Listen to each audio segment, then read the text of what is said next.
playing at the Black Box Theater on June 13th. So if you're in Denver, definitely go check out that show. If you're all about electronic music, I do love it myself.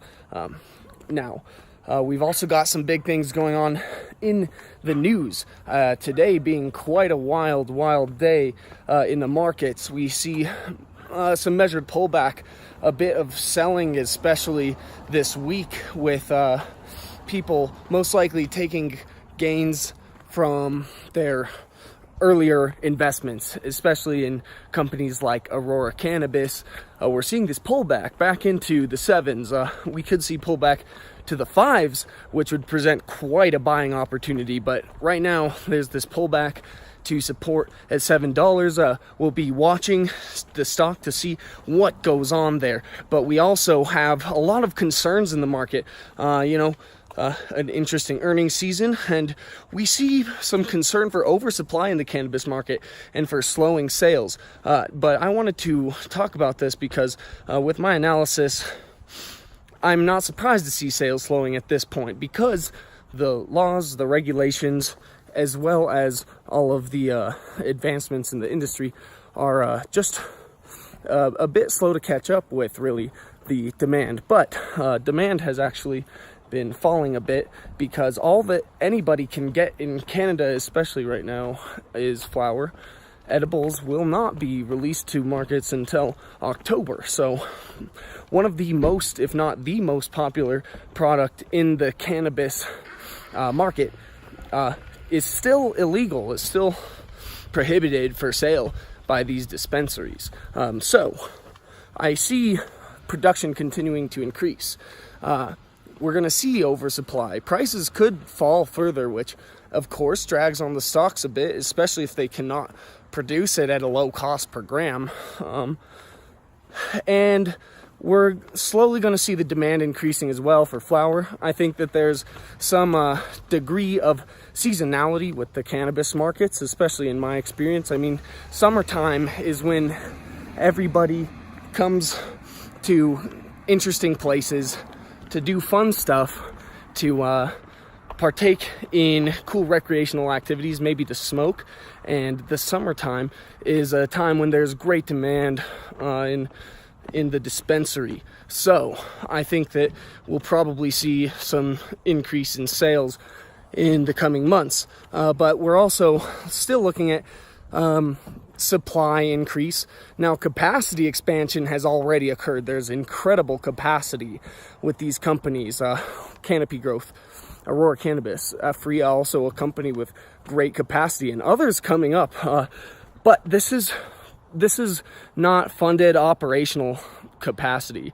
This is simply the amount of space that there is to possibly grow. For instance, Aurora Cannabis is over 500,000 kilograms per year. But they're pushing out about 100,000, more than that, but about 100,000 kilos per year. Now, we saw in the last quarter, Aurora Cannabis able to produce just around 9,000 kilograms, quite a sizable amount for markets to actually move to market. Now that's cured, dried, flower, packaged, ready for markets.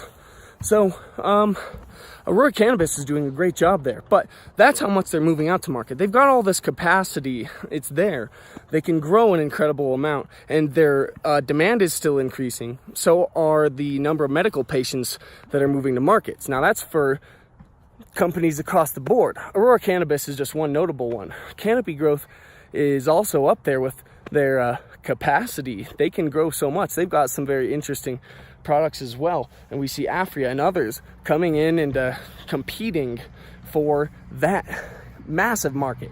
Now, the U.S. cannabis industry for recreational cannabis, for flower especially, and these products, is estimated to be over 20 billion in the next coming years by 2022. It's growing exponentially, and so are these estimates. Now, seriously, just in the US, we're looking at a market of about 22 to 24 billion. Estimates are going up from 26 to 30 billion dollars per year. So there's a lot of demand, and that's just in the US. I'm not exactly sure on the estimates for Canada. With a lower population, there's less demand, but these companies' future really depends on their ability to expand into international markets, as you see with these efforts to expand into the US. Constellation Brands and Canopy Growth, Constellation Brands, they make some fantastic beer. That's the maker of Corona. They're looking at Canopy Growth to help them create infused beverages. And we're seeing this pivot into the medical marketplace by so many companies as well. And they have legitimate medical patients who are prescribed cannabis for their treatment. There's a massive increase of those patients in companies like Aurora Cannabis and others all across the board as these markets open up to incredible new products, and the true usefulness of cannabis is becoming so apparent to folks all around the world. Now, I read a very cool article today shown to me by my friend about the cannabis markets. Saw it on MSN. They're reporting that one of the fastest growing groups of users are those over 65. And, those people are so excited. That's where a lot of folks can really benefit from the medical benefits of cannabis and really use it. But they're saying that the doctors need to catch up. These older folks are saying the doctors need to catch up because, they're turning to cannabis, this amazing alternative medicine.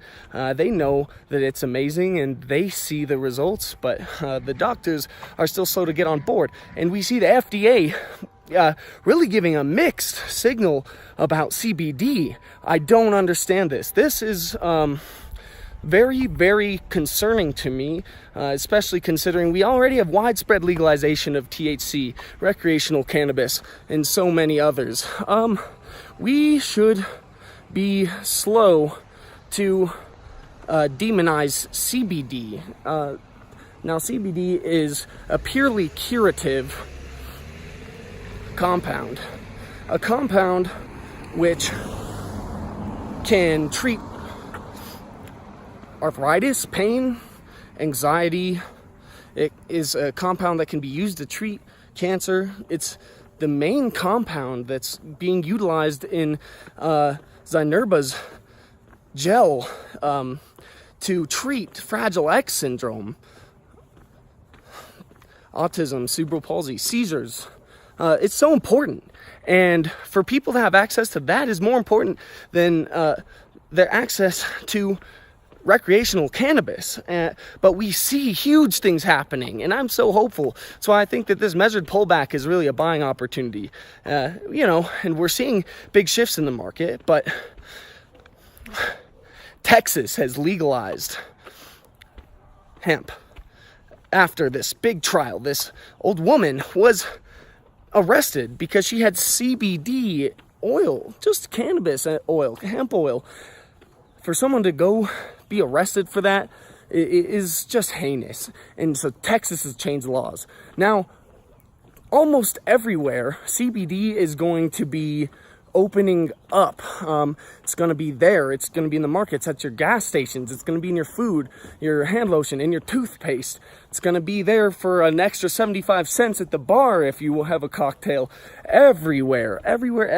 You see it in Colorado. I've seen it in the markets. Now it's just slowly building as more markets open up and legalization takes place. So big things happening, but big shifts in the market. We're seeing silver miners, some gold miners going and lifting. We're seeing lithium right now as a defensive against this trade war, as now rare earth elements are at risk in the trade war, China threatening to mess with U.S. supply of these, we might have to turn to U.S. producers and miners, which currently don't really exist. So, you know, some of these lithium miners are spiking, especially the ones that have ground that they could drill in. Now, nobody's really struck ground yet because they can't, and there's no reason to. China has virtually monopolized the rare earth supply, and everything is manufactured there. It works, but if the supply is threatened, as it has been, then we're going to see a spike in these. We're going to see economic dynamics shifting a bit. We're seeing crude way down, but cannabis will be safe, although this measured pullback is just to be expected, especially as right now edibles and all kinds of other products aren't even legalized. But we're going to see huge things happening. Keep watching these stocks with me.